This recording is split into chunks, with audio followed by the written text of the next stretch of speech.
The morning mist clung to the shores of Tule Lake like spirits refusing to leave the earth. Kintpuash stood at the water's edge, his weathered hands gripping the handle of his war club. At 28 winters, he had already earned respect among the Modoc people as a fierce warrior and protector of their homeland. The scars on his arms told stories of battles fought against rival tribes and the growing threat of white settlers who pushed ever deeper into their territory.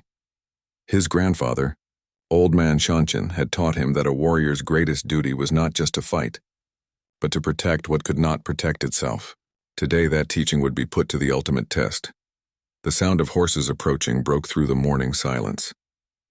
Kintpuash turned to see a small group of riders emerging from the pine forest. His hand instinctively moved to his knife, but something about their approach seemed different. These were not raiders or soldiers. The lead rider carried no weapons, and behind him rode what appeared to be a woman wrapped in a dark traveling cloak. As they drew closer, Kintpuash could see the exhaustion in their faces.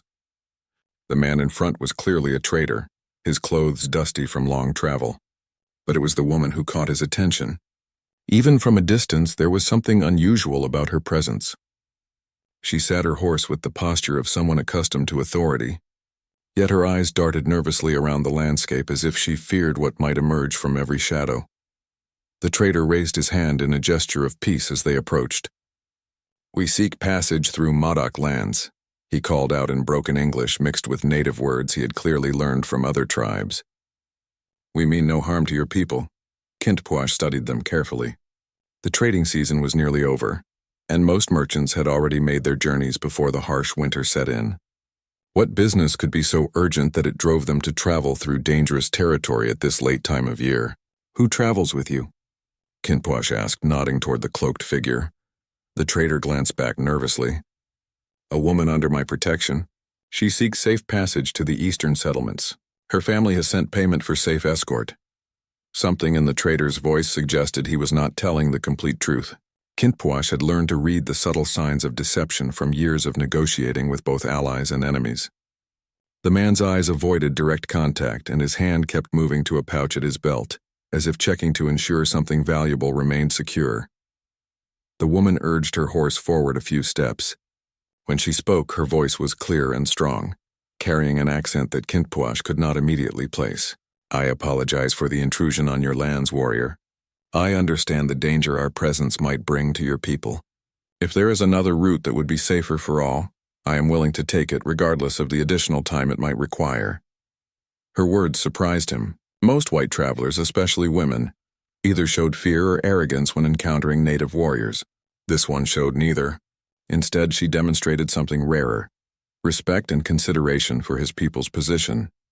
Kintpuash made a decision that would change the course of his life. "You may pass through our territory, but you will travel under our protection. The mountains are dangerous this time of year, and there are hostile forces that would harm travelers." The trader's relief was visible, but the woman's reaction was more complex. She pulled back her hood, revealing auburn hair that caught the morning light and green eyes that seemed to hold depths he had never encountered before. For a moment their gazes met, and Kintpuash felt something shift inside him, like the ground moving beneath his feet during an earthquake. "I am grateful for your protection," she said, and her voice seemed to carry weight beyond mere politeness. "My name is Catherine, and I am in your debt." The trader introduced himself as Marcus Webb, explaining that he had been hired to escort Catherine to a settlement called Jacksonville, where she was to meet family members who had sent for her. As they spoke, Kintpuash found himself studying Catherine's face, noting the intelligence in her eyes and the way she seemed to observe everything around her with genuine interest rather than fear. Something about her story felt incomplete, but Kintpuash decided not to press for details. His grandfather had taught him that sometimes the most important truths revealed themselves slowly, like flowers blooming in their proper season.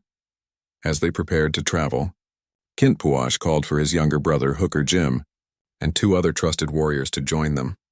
The journey through the mountains would take several days, and they would need to be prepared for any dangers that might arise. Catherine packed her few belongings with efficient movements that spoke of someone accustomed to travel. Kintpuash noticed that despite her claim of seeking family, she carried herself like someone running from something rather than toward it. Her eyes occasionally showed a wariness that went beyond normal caution about wilderness travel. As they began their journey into the foothills, Kintpuash rode alongside the group, his senses alert for any signs of danger. The autumn air was crisp and clear, carrying the scent of pine and the promise of early snow.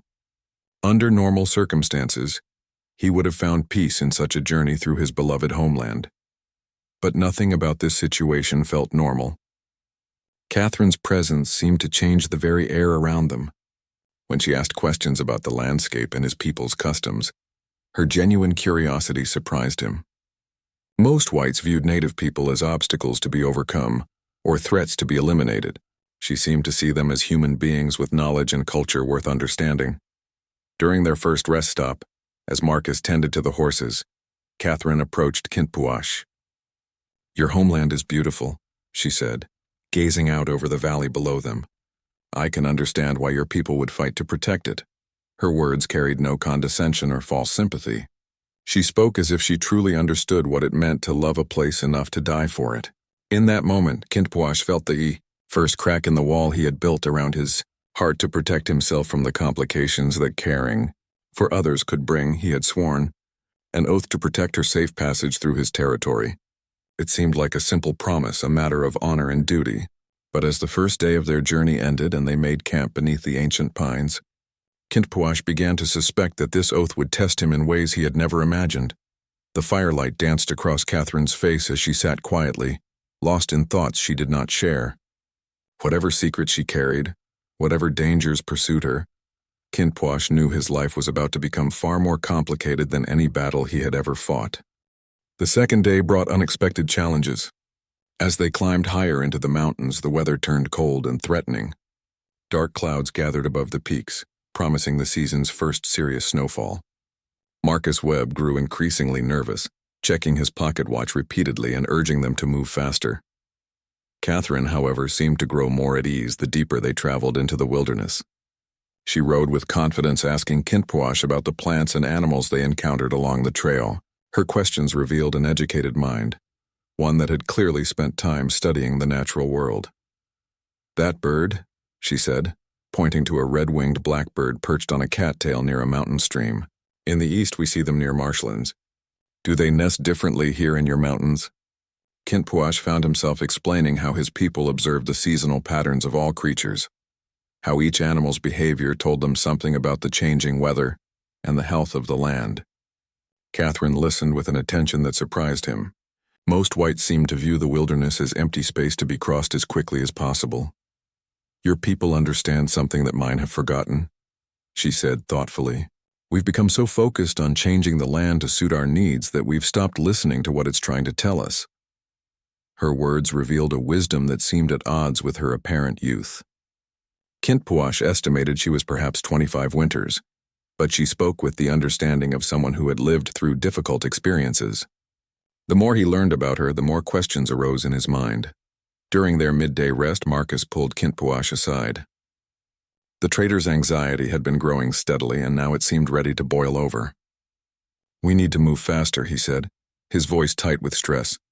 "There are people looking for us, and if they catch up—" "What people?" Kintpuash demanded. "You said nothing about being pursued when you asked for safe passage." Marcus glanced toward Catherine, who was sitting by the stream, apparently absorbed in watching the water flow over the rocks. "Men who want to take her back. Men who don't care about laws or treaties or the rights of your people. If they find us in your territory, it could mean trouble for the Modoc." Kintpuash felt anger rise in his chest. He had been deceived about the true nature of this journey. "What has she done? Why do they pursue her?" "She hasn't done anything wrong," Marcus said quickly. "That's the problem. She's running from a marriage that was arranged without her consent. Her father promised her to a man with powerful connections, a man who doesn't accept that a woman might have the right to choose her own path." The explanation changed everything. Kintpuash looked at Catherine with new understanding. She was not just a traveler seeking family. She was a refugee fleeing from those who would force her into a life she had not chosen. The parallel to his own people's struggles was impossible to ignore. That evening, as they made camp in a protected valley, Kintpuash approached Catherine directly. "The trader has told me something of your situation," he said. If you are in danger, I need to know the full truth. My oath to protect you means nothing if I cannot prepare for the threats we may face." Catherine was quiet for a long moment, staring into the campfire. When she finally spoke, her voice was steady but filled with pain. "My father arranged my marriage to a man named Charles Whitmore. He's wealthy and influential, with connections to the territorial government. When I refused the marriage, my father had me confined to our house. I escaped with the help of a friend and sought out Marcus to guide me to safety." She looked up at Kintpuash, and in the firelight he could see the strength that had carried her through her ordeal. "Whitmore has hired men to find me and bring me back. He's told everyone that I'm mentally unstable, that I need to be protected from my own poor judgment. He's convinced my father that forced marriage is for my own good." Kintpuash understood now why her eyes sometimes showed the wariness of a hunted animal. She was being pursued not just by bounty hunters but by men who would use the law itself as a weapon against her. The territorial authorities would likely side with Whitmore and her father, viewing her flight as the irrational behavior of a hysterical woman, rather than the desperate act of someone seeking freedom. "How many men pursue you?" he asked. "At least 6, Marcus answered from across the fire. "Well-armed and experienced trackers. They've been following us for days, staying just out of sight but close enough to keep pressure on us." Kintpuash considered their options. They were still 2 days from the eastern border of Modoc territory, and the mountain passes ahead were treacherous even in good weather. With snow threatening and armed men in pursuit, their situation was becoming desperate. "There is another way," he said finally. "An old trail that my people use during hunting season. It's more difficult, but it would be harder for your pursuers to follow. We would need to abandon the horses and travel on foot." Catherine didn't hesitate. "I can walk. I'd rather face the dangers of the mountains than be dragged back to a life of captivity." Her determination impressed him. Many people, faced with the choice between physical hardship and surrendering to forces beyond their control, would choose the easier path. Catherine was willing to risk everything for her freedom. As they prepared for sleep, Kintpuash found himself watching Catherine as she tended to small tasks around the camp. She moved with a grace that spoke of good breeding and education, but she also showed a practical competence that suggested she was no stranger to taking care of herself. When she noticed him watching, she smiled, and for a moment the weight of her troubles seemed to lift from her shoulders. "Thank you," she said simply. "I know this complicates your oath to protect me. You could have turned us away when you learned the truth." Kintpuash felt something stir in his chest, an emotion he had trained himself to suppress during years of warfare and hardship. "A true oath becomes stronger when tested," he replied. "Tomorrow we will take the difficult path, but it will lead to safety." He did not tell her that his reasons for protecting her had already begun to extend beyond duty and honor. Her courage in the face of overwhelming odds, her respect for his people and their ways, her refusal to accept a fate imposed by others, all of these qualities spoke to something deep within his warrior's heart. As the fire burned down to glowing embers and the others settled into sleep, Kintpuash remained awake, keeping watch for any signs of their pursuers. The wind carried the scent of approaching snow, and somewhere in the distance, a wolf howled its lonely song to the stars.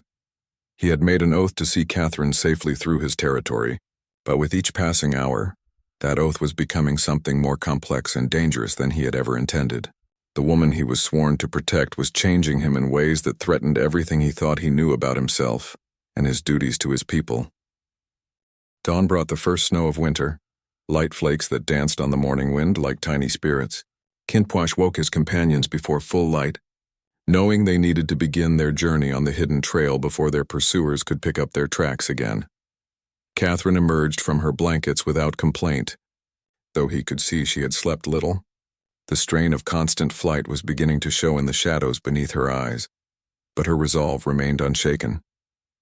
She helped break camp with efficient movements, asking no special consideration despite the hardships ahead. They released the horses at a meadow, where the animals could find their way back to lower elevations and better grazing.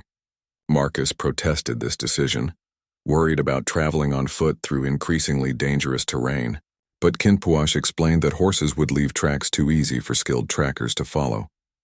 "The path we must take was made by deer and elk, not men," he told them as he shouldered his pack. "It will test your strength, but it will also hide our passage."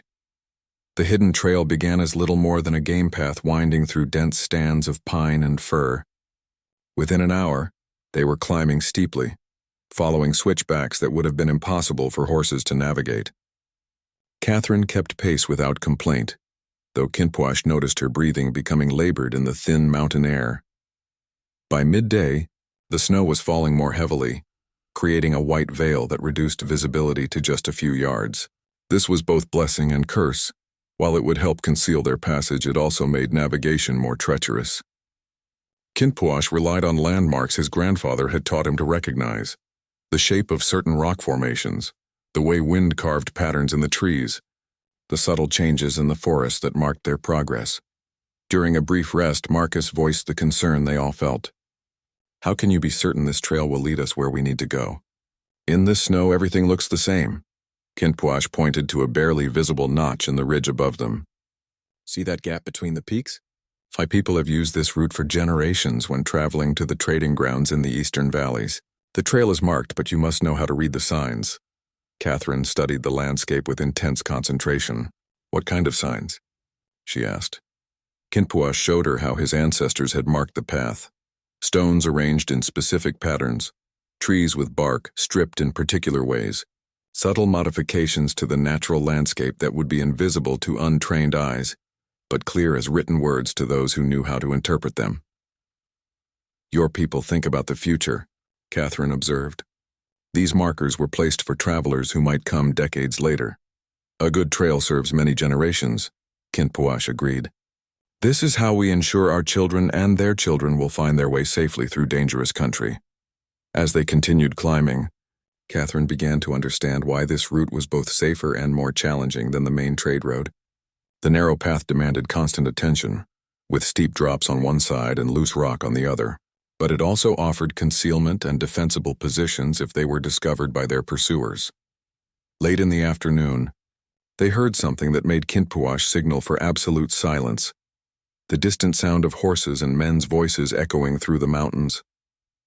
Their pursuers had found the meadow where they had released their mounts and were attempting to track them further.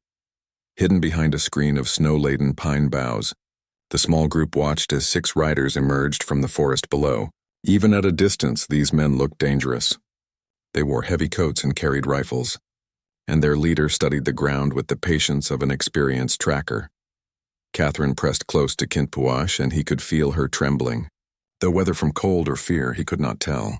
The largest of the riders was pointing toward the ridge where the hidden trail began, clearly trying to determine which direction their quarry had taken. For tense minutes, the group below searched the area around the meadow. Kinpwash kept his hand on his knife, prepared to fight if they were discovered, but knowing that violence would likely mean death for all of them. They were outnumbered and outgunned, and retreat along the narrow mountain trail would be nearly impossible. Finally, the lead tracker shook his head and gestured toward the main trade road.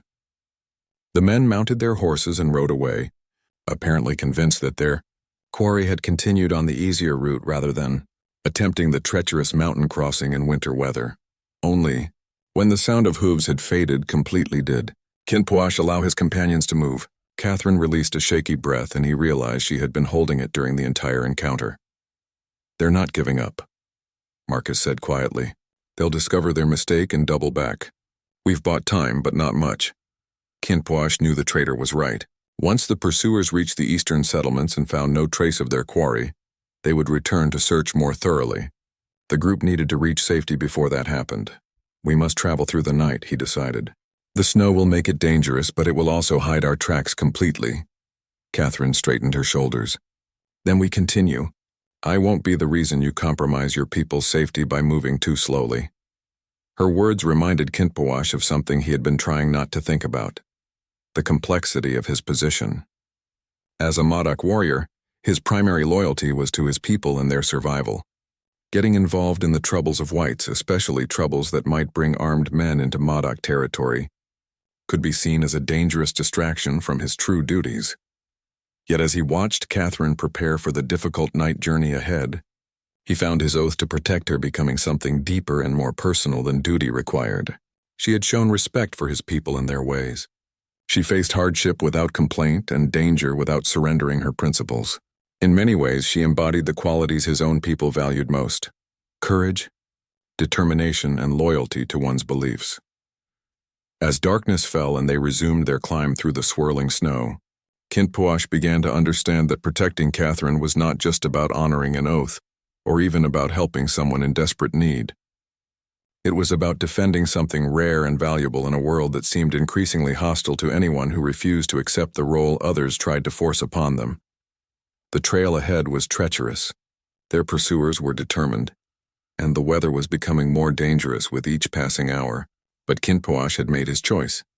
Whatever the cost, he would see Catherine safely through the mountains and beyond the reach of those who would strip away her freedom. The snow continued to fall, covering their tracks and transforming the familiar landscape into an alien world of white silence. In that transformed world, a Modoc warrior found himself discovering that some oaths once made changed not just what a man must do, but who he was willing to become. The night journey through the snow-covered mountains tested them all beyond their limits. The narrow trail became treacherous with ice, and the swirling snow made it nearly impossible to see more than a few feet ahead. Kintpuash led the way, feeling carefully for each step and using his intimate knowledge of the terrain to guide them through passages that would have been impassable to someone unfamiliar with the route. Catherine struggled but never complained. When she stumbled, she picked herself up without asking for help. When the cold made her fingers too numb to grip properly, she found ways to warm them and continue. Kintpuash found himself watching her with growing admiration, seeing in her determination a strength that matched that of the finest Modoc warriors he had known. Near midnight, they reached a sheltered cave that Kintpuash remembered from hunting expeditions with his father. The space was small but dry, protected from the wind by an overhang of rock. They could risk a small fire here without the light being visible from below. As Marcus tended the fire, Catherine sat shivering against the cave wall. Without thinking, Kintpuash moved to sit beside her, offering the warmth of his body to help combat the mountain cold. For a moment, she tensed at his proximity, then gradually relaxed as the shared warmth began to ease her shivering. "I never imagined it would be so beautiful," she said quietly, looking out at the snow-covered landscape visible through the cave opening. "Even in danger, even exhausted and frightened, I can see why this land is worth fighting for." Her words surprised him. Most whites saw the wilderness as an obstacle to be conquered or a resource to be exploited. Catherine seemed to understand that the mountains and forests had value beyond what they could provide to human ambition. "My grandfather taught me that the land doesn't belong to us," Kintpuash replied. "We belong to the land. It was here before us and will remain after we're gone. Our job is to be worthy of the time we're given to walk upon it." Catherine turned to study his face in the firelight. "That's very different from how I was raised to think about such things. My father views land as something to be owned and improved, forests as timber waiting to be harvested, rivers as power for mills and irrigation for crops." "And what do you believe?" Kintpuash asked. She was quiet for a long moment, considering the question. "I think perhaps both views have merit, but mine was incomplete. There's wisdom in understanding that we're part of something larger than ourselves, something we should respect rather than simply use." Their conversation was interrupted by Marcus, who had been keeping watch at the cave entrance. "I see lights down in the valley," he reported tensely. "Torches moving along the main trail. They're still searching." Kintpuash moved to look for himself. Far below, barely visible through the falling snow, he could make out the flickering lights of their pursuers. The men had apparently decided to continue their search through the night, using torches to light their way along the easier route. "They're persistent," Catherine observed, joining them at the cave opening. "Whitmore must be paying them very well, or threatening them with consequences if they fail," Marcus added grimly. "Men like Whitmore don't accept defeat gracefully." Kintpuash studied the pattern of the lights below. The searchers seemed to be working systematically, checking every possible turnoff from the main trail. It would only be a matter of time before they realized their quarry must have taken a different route entirely. "We have perhaps until dawn before they think to look for other paths," he estimated. "After that, some of them will return to search more carefully." Catherine moved back to the fire, her face showing the strain of constant fear and exhaustion. "I'm sorry," she said suddenly. "I'm sorry for bringing this danger to your territory, for involving you and your people in troubles that aren't your own." Kintpuash felt something stir in his chest at her words. You speak as if helping someone in need is a burden rather than an honor. My people have always believed that how we treat those who seek our protection says more about who we are than any victory in battle.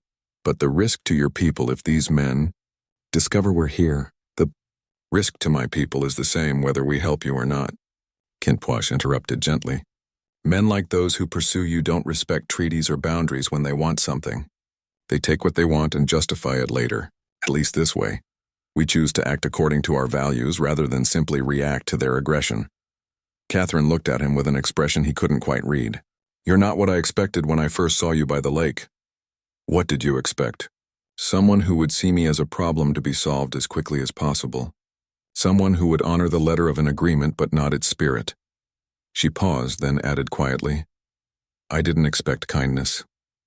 The word hit Kinpwash with unexpected force. Kindness was not something he had thought much about in recent years.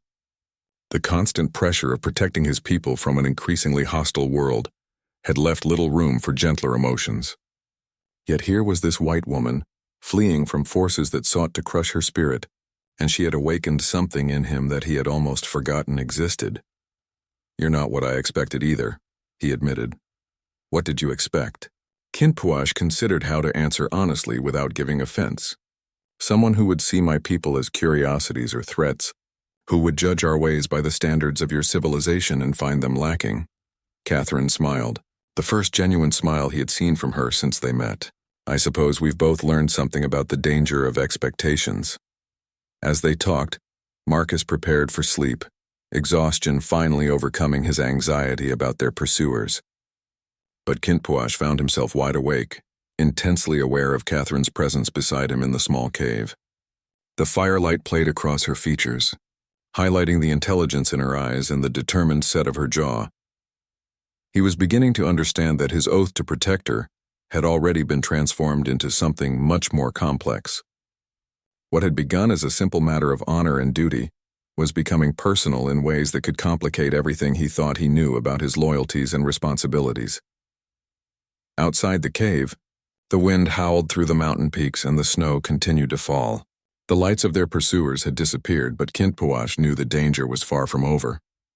Tomorrow would bring new challenges and difficult choices that would test not just his oath, but his growing feelings for the woman he was sworn to protect.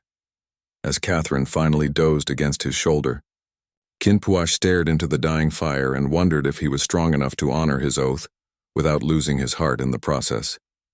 The mountains had taught him that some trials could only be endured, not overcome, and he was beginning to suspect that protecting Catherine would be one of them. Dawn brought clear skies but bitter cold. The storm had passed, leaving behind a world transformed by snow that sparkled like scattered diamonds in the early sunlight. Kinpwash woke to find Catherine still sleeping against his shoulder, her breathing steady and peaceful for the first time since their journey began. For a moment he allowed himself to study her face in the morning light. Sleep had smoothed away the lines of worry and exhaustion, revealing a beauty that went deeper than mere physical features. There was strength in the line of her jaw, intelligence in the curve of her brow, and something indefinably courageous in the way she held herself even in sleep. The sound of Marcus stirring brought Kinpwash back to the realities of their situation. They needed to move soon if they hoped to reach the eastern boundary of Modoc territory, before their pursuers could organize a more thorough search of the mountain trails. Catherine woke as he shifted position, immediately alert despite her exhaustion. Did they find us? She asked quietly. No, but we must leave soon. The clear weather will make tracking easier, and they'll be searching the high trails today. As they prepared to leave the cave, Kinpwash made a discovery that changed everything. Fresh horse tracks in the snow outside the cave entrance, barely visible in the early light. Someone had passed very close to their hiding place during the night. Marcus went pale when he saw the tracks. How did they find us so quickly? Kinpwash studied the prints carefully. Only one horse, and the rider was moving carefully, trying not to make noise. This wasn't a search party. Catherine knelt beside him, examining the tracks with surprising skill. The prints are too large for a woman's horse, but smaller than those heavy mounts the men chasing us were riding. Could it be someone else entirely? The possibility had already occurred to Kinpwash. These mountains were his people's territory, and there were Modoc hunters and scouts who used the high trails regularly. If one of them had discovered the presence of armed white men in their homeland, Word would already be spreading through the tribe. "We need to reach the boundary before my people are forced to take action," Kintwash said grimly. "If they believe armed whites are threatening their territory, there will be violence." The implications hit Catherine immediately. "Because of me. Because I brought this danger into your lands. Because men like those pursuing you never consider the consequences of their actions for others," Kintwash corrected. "They would have entered our territory with or without your presence here. At least this way we have some control over what happens next." They began their descent along a different route, one that would take them more directly toward the eastern boundary, but also expose them to greater risk of discovery. The new snow made the trail treacherous, and they were forced to move slowly despite their urgency to reach safety. By midday they had descended below the worst of the mountain weather, but they had also entered territory where their pursuers might more easily pick up their trail. Kintwash called for frequent stops to listen and watch for any signs of the men hunting Catherine. During one such pause, Catherine approached him with a question that had clearly been troubling her. "If your people discover these men in their territory and there's fighting, what will happen to your tribe?" Kintwash appreciated her concern, but the question touched on realities he wasn't sure she could understand. "My people have been fighting for survival for many years. The white settlers want our lands, and they use any excuse to justify taking them. If there's violence here, they'll claim we're hostile and dangerous, regardless of who started the conflict. Then why are you helping me? Why risk bringing that kind of trouble on your people?" The question went to the heart of the conflict that had been growing within him since their journey began. His duty as a warrior was to protect his people above all else. Yet his oath to Catherine and his growing feelings for her pulled him in a different direction. "Because sometimes the right thing to do and the safe thing to do are not the same," he said finally. "My grandfather taught me that a warrior who acts only from fear or calculation is not truly a warrior at all." Catherine was quiet for a moment, then said, "Your grandfather sounds like a wise man." "He was. He also told me that the most dangerous oaths are the ones that seem simple when you make them." She looked at him sharply, sensing the deeper meaning in his words. "Is that what's happening here? Is your oath to protect me becoming more complicated than you expected?" Kintwash met her gaze directly. "Yes." The simple honesty of his answer seemed to surprise her. For a moment neither of them spoke, the weight of unspoken feelings heavy in the air between them. Then Marcus called out that he could see movement in the valley below, and the moment was broken. The movement turned out to be a group of deer crossing a clearing, but the false alarm reminded them all of their precarious situation. They resumed their descent, pushing harder now as the daylight began to fade. As evening approached, they finally reached a landmark Kintwash recognized, a distinctive rock formation that marked the traditional boundary between Modoc territory and the neutral lands beyond. Once they crossed this line, Catherine would be beyond the reach of his formal protection, free to continue her journey to whatever safety she could find in the settlements to the east. The realization that their time together was almost over hit Kintwash with unexpected force. In just a few days, this woman had challenged everything he thought he knew about whites, about duty, and about the careful boundaries he had built around his heart. Catherine seemed to sense his thoughts. As they approached the boundary marker, she slowed her pace, her eyes fixed on the stone cairn that would mark the end of their journey together. "Once we cross that line, your oath is fulfilled," she said quietly. "Yes? And you'll return to your people, and I'll continue east to whatever future I can make for myself." Kintwash nodded, though the words felt like stones in his throat. The practical part of his mind knew this was how it had to be. Catherine belonged to a world he could never be part of, and he had responsibilities to his people that he could not abandon. Yet the thought of watching her disappear into the uncertain dangers that lay ahead filled him with a pain he had not expected. "There's something I need to tell you," Catherine said, stopping completely. "Before we reach that boundary, before this journey ends, I need you to know what your protection has meant to me." Marcus, sensing the intensity of the moment, moved ahead to scout the crossing point, giving them privacy for whatever words needed to be spoken. "I've spent my entire life being told what I should want, what I should value, who I should become," Catherine continued.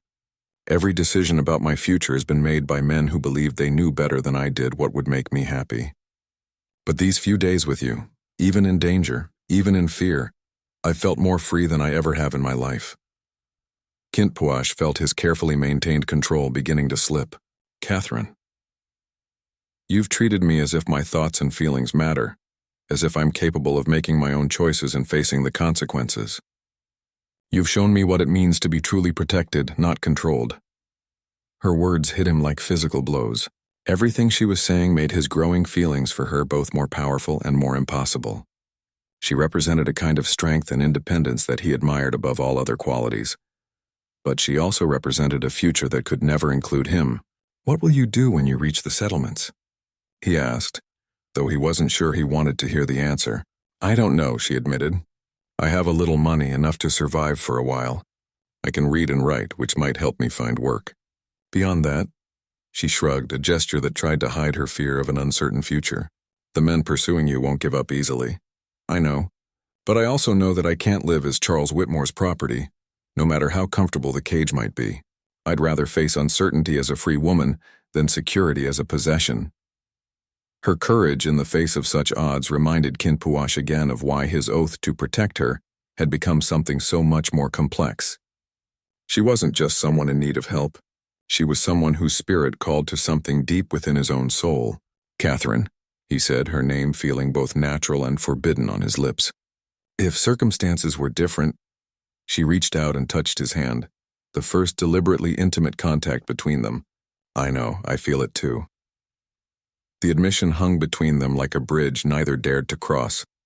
They both understood the impossibilities that separated them, the differences in their worlds, his obligations to his people, her need to escape the constraints that white society would impose on any woman who chose to live outside its approved boundaries. A shout from Marcus broke the spell. Riders approaching from the east. Kintpuash immediately moved to a position where he could see the valley beyond the boundary marker. A group of horsemen was indeed approaching, but something about their formation suggested they weren't the men who had been pursuing Catherine. Those aren't Whitmore's men, Catherine said, studying the distant figures. The lead rider is wearing a badge. They might be territorial marshals. The situation had just become even more complicated. If these were law enforcement officers, they might be carrying warrants for Catherine's return. Her father and Charles Whitmore would certainly have used their influence to make her flight appear to be a legal matter, rather than a personal one. Kintpuash made a quick decision. There's another crossing point further north. It will add half a day to your journey, but it will take you around these riders. Catherine looked at him with an expression that mixed gratitude with something deeper. You're extending your protection beyond what you promised. I'm extending it to where it needs to go. As they changed direction to avoid the approaching riders, Kintpuash realized that his simple oath had indeed become something far more dangerous than he had ever intended. Protecting Catherine was no longer just about honor or duty. It had become about preserving something precious that he was terrified to lose. A Modoc warrior's oath. Part 6. The detour to the northern crossing point took them through terrain that Kintpuash knew better than any white man ever could. Hidden valleys and forgotten trails that his people had used for generations to move unseen through their homeland. As they traveled, he found himself acutely aware that each step was taking them closer to the moment when Catherine would pass beyond his protection forever.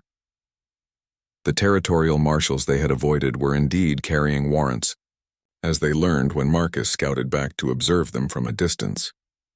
The men were systematically checking every trail and settlement, armed with legal authority to arrest Catherine and return her to her father's custody. Whitmore had been thorough in using the law as his weapon. They have papers declaring me mentally incompetent, Catherine said bitterly when Marcus reported what he had overheard. According to those documents, I'm not legally capable of making decisions about my own life. Any man who helps me could be charged with kidnapping a ward of the court. Kintpuash felt anger burn in his chest.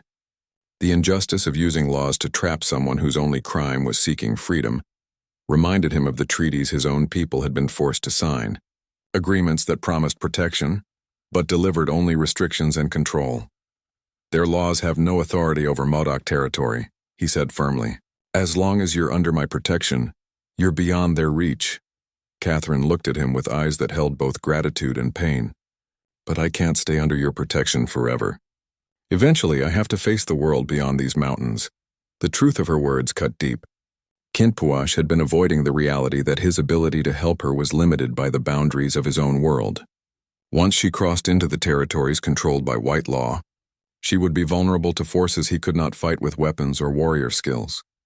As they made camp that evening in a sheltered grove near the northern boundary, Catherine approached him with a proposal that surprised him completely. "I've been thinking about what you said, about your people being forced to sign treaties that didn't serve their interests," she began carefully. "What if there was a way to use white laws to protect rather than control? What if someone who understood both worlds could help?" Kinpuash didn't immediately understand what she was suggesting. "What do you mean?" "I mean that I could stay, not as someone seeking refuge, but as someone who chooses to make a life here. I have education. I can read and write legal documents. I understand how the territorial government works. I could help your people navigate the legal challenges they face." The suggestion hit him like a physical blow. The possibility of Catherine remaining, of building something together, was everything he had not dared to hope for. But it was also fraught with dangers he wasn't sure she understood. "The life here would be hard," he said slowly. "You would be cut off from everything familiar, everything you've known. My people are still deciding whether to trust me with your protection. Accepting you as one of us would be far more difficult." "I know the risks," Catherine replied. "But I also know that for the first time in my life, I found a place where I'm valued for who I am rather than what others expect me to be. That's worth any hardship." Marcus, who had been listening to their conversation, shook his head. "You're both talking about impossibilities. Catherine, you're a white woman with bounty hunters and federal marshals looking for you. You can't just disappear into a native tribe. And Kinpuash, your people are already under pressure from the government. Harboring a fugitive would give them excuse to take actions that could destroy your entire tribe." Both criticisms had merit, but Kinpuash found himself unwilling to simply accept them. "There might be another way," he said thoughtfully. "A way that protects both Catherine and my people." He had been thinking about something his grandfather had told him years earlier, about the old customs that governed marriage between tribes and the protection such unions could offer to individuals caught between two worlds. "In the old days, when someone sought permanent sanctuary with our people, they could be adopted through marriage. A woman married to a Modoc warrior would be under tribal protection, beyond the reach of outside authorities." Catherine stared at him, understanding immediately what he was suggesting. "You're talking about marriage. I'm talking about survival," Kinpuash corrected, though his heart was racing. "A marriage of protection and mutual benefit. You would gain the safety of tribal membership, and my people would gain someone who understands white laws and customs." Marcus looked between them with growing alarm. "You're both talking madness. Catherine, you'd be trading one kind of captivity for another, and you, Kinpuash, would be risking everything for a woman you've known for less than a week." But Catherine was studying Kinpuash's face with an intensity that suggested she was seeing possibilities rather than obstacles. "Would such a marriage be recognized by your people? Would they accept it as legitimate?" "If it was properly witnessed and conducted according to our customs, yes. The question is whether you could accept the life that would come with it." The question hung between them, heavy with implications neither had fully explored. Catherine would be choosing to abandon her entire previous life, to accept a future that would be uncertain and probably difficult. Kinpuash would be taking responsibility not just for her protection, but for helping her find a place in a world that might never fully accept her. "There's something else to consider," Catherine said quietly. "This wouldn't just be a marriage of convenience, would it?" Kinpuash met her gaze directly. No, it wouldn't. The admission changed everything. They were no longer talking about a strategic alliance or a practical solution to political problems. They were talking about choosing to build a life together based on feelings that had grown despite every rational reason they should not exist. "I need time to think," Catherine said finally. "This decision would change everything for both of us." Kinpuash nodded, understanding that he was asking her to make a choice that could never be undone. "We'll reach the boundary tomorrow. You have until then to decide." As they settled into an uneasy sleep, each lost in private thoughts about an impossible choice, none of them noticed the figure watching from the shadows beyond their campfire. Someone had been following them more skillfully than they had realized. And tomorrow would bring revelations that would force their hand in ways none of them had anticipated. The oath that had begun as simple protection was about to become something that would test the very foundations of everything. Kinpuash believed about duty, love, and the courage required to choose an uncertain future over a safe but empty one. A Modoc warrior's oath, Part 7 dawn brought the sound that Kinpuash had been dreading. Horses approaching fast through the forest. He woke instantly, his warrior instincts immediately alert to danger. The riders were close, too close, and moving with the confidence of men who knew exactly where they were going. Catherine and Marcus woke to his urgent whispers, and within moments they were gathering their few possessions and preparing to flee. But as they reached the edge of their camp, Kinpuash realized the futility of running. The approaching horses were coming from multiple directions, and the riders had positioned themselves to cut off all escape routes. "We're surrounded," he said grimly, his hand moving to his weapons. The first rider to emerge from the trees was not one of Whitmore's hired men, as Kinpuash had expected. Instead, it was his own brother Hooker Jim, accompanied by 3 other Modoc warriors. Their faces were grim, and they carried themselves with the bearing of men delivering bad news. "Brother," Hooker Jim said as he dismounted, "we need to talk." Behind the Modoc warriors came the men they had been fleeing from for days. 6 mounted figures emerged from the forest, their leader carrying a rifle with casual menace. But most shocking of all was the 7th rider, Charles Whitmore himself, a well-dressed man in his 40s whose cold eyes immediately fixed on Catherine with the intensity of someone reclaiming stolen property. "Miss Catherine," Whitmore said in a voice that carried both relief and barely controlled anger, "you've led us quite a chase, but this foolishness is over now." Kinpuash stepped protectively in front of Catherine, his hand now openly resting on his knife handle. "This woman is under my protection. You have no authority in Modoc territory." Whitmore's smile was thin and dangerous. "Actually, I do. You see, I've had some very productive conversations with territorial officials about the problem of hostile Indians harboring fugitives. It seems there are those who believe the Modoc tribe needs to be reminded of their obligations under existing treaties." Hooker Jim moved closer to his brother, speaking in their native language.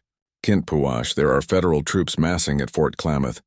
They're using this woman's disappearance as justification for military action against our people. The tribal council has ordered me to bring you home immediately." The trap was now complete, and Kinpuash understood how thoroughly he had been outmaneuvered. Whitmore had not simply been chasing Catherine. He had been using her flight to manufacture a crisis that would justify the very kind of military pressure that could destroy the Modoc people. Catherine seemed to understand the situation as clearly as he did. "You're using me as an excuse to attack his people," she said to Whitmore, her voice filled with disgust. "I'm using whatever tools are necessary to resolve this situation," Whitmore replied coolly. "You belong with your family under proper supervision. These savages have kidnapped you and filled your head with dangerous ideas about independence and self-determination." "I chose to leave," Catherine said firmly. "I was never kidnapped." "A woman in your mental condition is not capable of making such choices," Whitmore responded. "The court documents clearly establish your incompetence to manage your own affairs." Kinpuash felt his control slipping as he watched Whitmore speak about Catherine as if she were property to be reclaimed. Every instinct told him to fight, to protect her regardless of the consequences. But his brother's presence reminded him that his actions would affect far more than just himself and Catherine. "What do you want?" he asked Whitmore directly. "Simple. Miss Catherine returns with me immediately, and this unfortunate incident is forgotten. The territorial government will be informed that she was never actually kidnapped, just temporarily confused and lost in the wilderness. No charges will be filed, and there will be no need for military intervention in Modoc affairs." The offer was clearly designed to force an impossible choice: Catherine's freedom in exchange for his people's safety. Whitmore was counting on Kinpuash's loyalty to his tribe to override his oath to protect her. But Catherine made her own choice before anyone else could speak. "I'll go with you," she said quietly, stepping forward. "Catherine, no," Kinpuash said, reaching for her arm. She looked at him with eyes that held pain but also determination. "I won't be responsible for bringing destruction to your people. My freedom isn't worth their lives." "Your freedom is worth everything," Kinpuash said fiercely. "Don't let him convince you otherwise." For a moment their eyes met, and he saw in her gaze all the possibilities they would never have the chance to explore. Then she turned away and walked toward Whitmore's horse, But Hooker Jim stepped into her path. "Wait," he said in English. "There is another way." He turned to his brother and spoke rapidly in Modoc. "The tribal council discussed this situation before sending me to find you. They offer a different solution." Kintpuash felt his heart stop as his brother explained the council's proposal. Catherine, understanding none of the native language, looked between them with growing confusion. "What is he saying?" she asked. Kintpuash turned to her with an expression that mixed hope with uncertainty. "My people are offering you sanctuary, permanent sanctuary as my wife." Whitmore's face darkened with rage. "That's impossible. She's under court order to return to her family's custody." "Not if she's married to a Modoc warrior," Hooker Jim replied. "Tribal sovereignty protects our marriages from outside interference. The territorial government will never recognize such a union." Whitmore snarled. "The territorial government will have no choice," Hooker Jim said calmly. "Unless they want to violate federal treaties and start a war they're not prepared to fight." Catherine looked at Kintpuash with eyes that searched his face for the truth of his feelings. "Is this what you want? Not just as a solution to our problems, but as a choice about our lives?" Kintpuash took her hands in his, no longer caring who watched or what they thought. "From the moment I first saw you by the lake, my oath to protect you became something deeper than duty. I want to build a life with you, to face whatever comes together. Even knowing that life will be difficult, that I'll never fully belong in either world, you'll belong with me," he said simply. "That's the only world that matters." Catherine smiled, the first truly joyful expression he had seen from her since their journey began. "Then yes, my answer is yes." The marriage ceremony was performed that very afternoon, witnessed by the Modoc warriors and conducted according to tribal customs that made it legally binding under territorial law. Whitmore raged and threatened, but there was nothing he could do. Catherine had chosen her own fate, and the law for once protected rather than constrained her choice. As the sun set over the mountains that had tested them both so severely, Kintpuash and Catherine stood together as husband and wife. Their future uncertain, but their commitment absolute. The oath that had begun as simple protection had become something far more precious. A promise to face whatever challenges lay ahead as equal partners in a love that had grown strong enough to bridge any divide. Marcus departed the next morning, paid well for his services and sworn to secrecy about the details of their journey. Whitmore and his men rode away in defeat, their threats empty in the face of tribal sovereignty and Catherine's legal marriage. Kintpuash had kept his oath to protect Catherine's safe passage through his territory. But in doing so, he had discovered that some promises once made transform both the one who makes them and the one who receives them. Catherine had found not just safety but a place where she could be truly free. And Kintpuash had learned that the strongest oaths are not the ones we make to duty or honor, but the ones we make to love.